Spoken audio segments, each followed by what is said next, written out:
Hello and welcome to another episode of A Gay in the Life. I'm Blake. I'm Garrett. And today we have two amazing guests with us. We have Ronnie Jones, who you might recognize from Netflix's The Politician, and her amazing fiance, Bridget Kelly. Yay! Hi. Welcome, guys. Thanks for having us. Super excited. We got to know you a little bit as part of the Knott's 2020 Most Influential Weddings crew. That's right?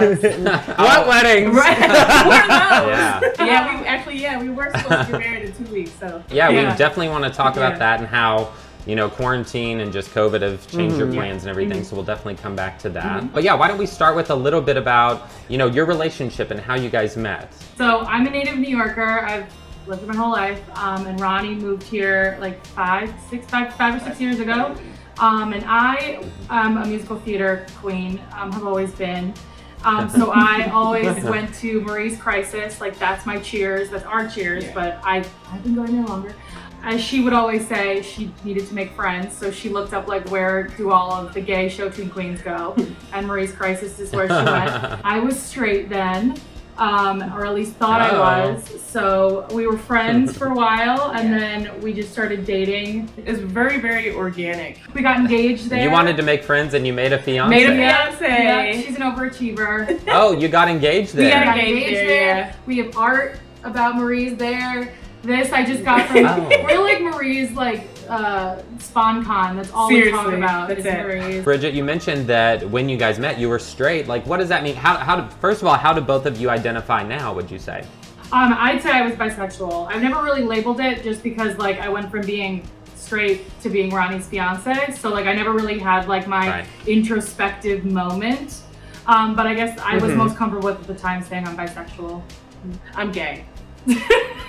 Well, you just said that. Very gay. Just cut and dry. That's all I got. So you kind of, from what I'm gathering, you've always felt really comfortable in the fluidity of sexuality. Yeah, I'm a very go with the flow person in general. Not really. I'm an Virgo. Yeah, I'd be like, what? No, I'm not. But in the way that call her out. Yeah, I'm not spontaneous. As a person, I'm not spontaneous. But identity-wise, sure. Yeah, I guess. Okay.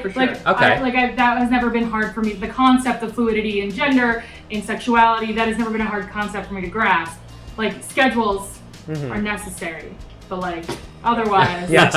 Otherwise, that's me too. Otherwise, I can handle it. I love that. And Ronnie, when you were growing up, have you always been comfortable with your sexuality and saying that this is me or did you have the kind of discovery? Because, for instance, when we interviewed Tan France, he just said he grew up and it was never a conversation. It was never even a thought in his mind. He was just this is the way I am, and I have never thought I was different.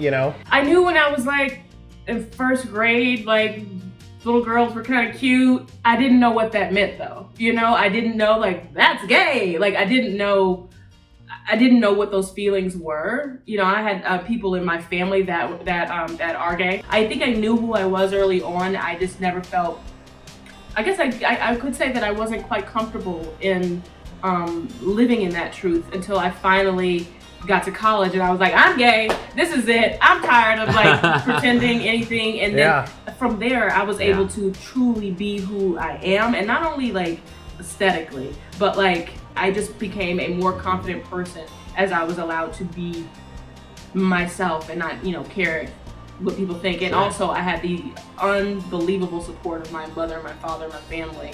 I had a great coming out story. I got very, very lucky, and I think that definitely plays a part in feeling confident, for at least for me anyway, and being able to live my truth out in the world. Could you share a positive and a negative of maybe challenges you've met as a queer person, as an interracial couple, or just growing up queer, or what that meant to discover?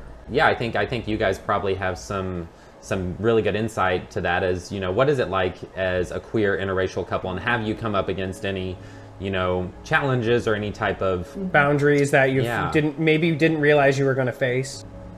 I'm gonna be honest. When George Floyd was murdered, it was a reality that I've always known.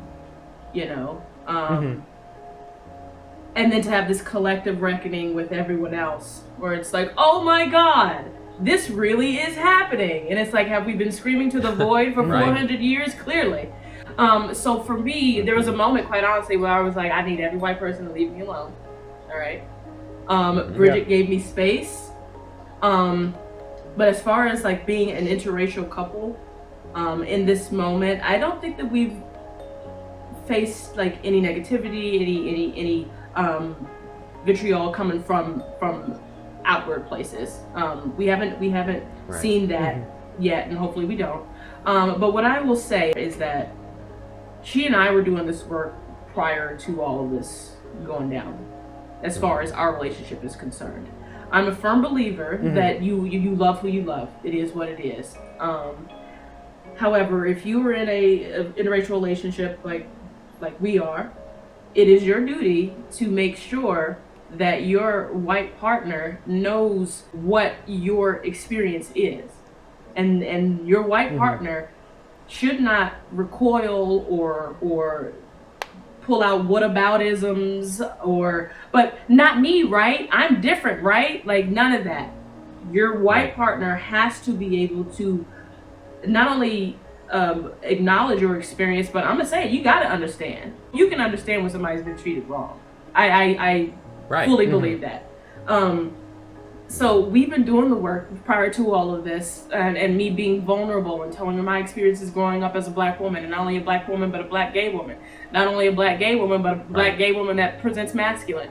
So like those are three things about myself that have affected how I exist in this world. And so I have to be open and vulnerable, or else I'm gonna freaking combust. I'm like, I need to talk about everything always. So like that was never a problem for us, because I'm always like, how are you feeling? What is this gonna be like? When we first started dating, I was like, is your black family gonna be cool with a white girl? Is my white family gonna be cool with a black girl? Is my family gonna be cool that I'm bringing a woman home? Like they were, and it was, and everybody's great. But like because I'm a Virgo and I need to know everything, like I'm also the person that's gonna bring up like, hey, you're a straight-sized person. Obviously the experience isn't the same, but I'm just saying like a discriminated party being fat people, like I've even checked her where it's like, hey, you talking crap about how your body looks makes me feel like crap because I'm bigger than you. Or when you walk out in the world, you can go to any store you want and not have a problem, and I don't have that. It's a time where, like, going back to the reckoning that we're having on race, we've been told that talking about race is kind of like, oh my God, taboo. Oh my Lord, we gotta talk about race. We gotta talk about slavery. Lord Jesus, I'm uncomfortable. And it's like, no, this is a history, and people have been taught to be a little bit uncomfortable about speaking about the truth. And I think it's ridiculous. So, but I do understand or see where people are coming from, where they just don't know what to say. And to that, I've always told people, especially in this moment, is like, I'm gonna need you to be brave. Like it is not that hard to reach out if you want to. If people are if you're sensing that somebody needs that, not everybody needs it. But if a black person can exist in this world, and specifically in these United States of America, with all the threats that are going on to our existence, I think you can muster up some words. You know, like that's the bare minimum. And to educate yourself at the end of the day. So these last few months have been quite interesting to see where people stand, and know that people are listening. And people are paying attention. Speaking to what you said about people not wanting to have these conversations because that makes them uncomfortable, and you saying, well, I'm gonna need you to be brave. It's like even you just saying, now I had to take a break from all white people for a minute after George Floyd. That's something it does. It makes me uncomfortable. It makes me feel like it makes me uncomfortable, and I don't know why, but I understand it. You know what I mean? Yeah. And I think it's important, even if you do feel uncomfortable, to still have conversations like this and still reach out to people. Yeah, you have to push through though. Like the uncomfortable nature, like I get it, but like do it anyway. You know, like, and that's across the board. For anything, if you're called out or if you're having any type of difficult conversations. Without the difficult conversations, we will never get to a higher level of understanding, and we will never get to a place where we can all live in this happy little bubble that we so want desperately, but seems so far out the distance. You know what I'm saying?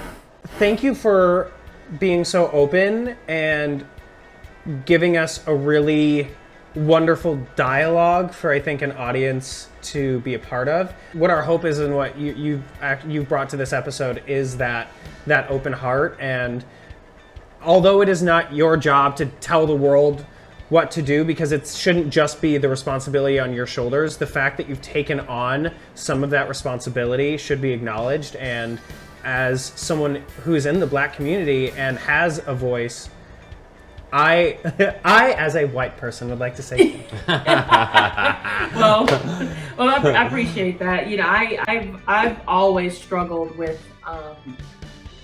kind of being afraid of the sound of my own voice, to be honest with you. And speaking and not saying the right things, and especially like, the politician was my first thing, you know, and now I'm like have a platform, and I don't take it lightly. And especially during this time, I just felt like I just had to like be brave, you know. You've got people in the streets really, really, really out here doing the work, that are really true activists, that have been doing the work since day one. I'm just a chick that likes to pretend for a living and speak out when things aren't great, you know. So I just give those people on the ground kudos, but thank you for, you know, seeing me, and this has been great.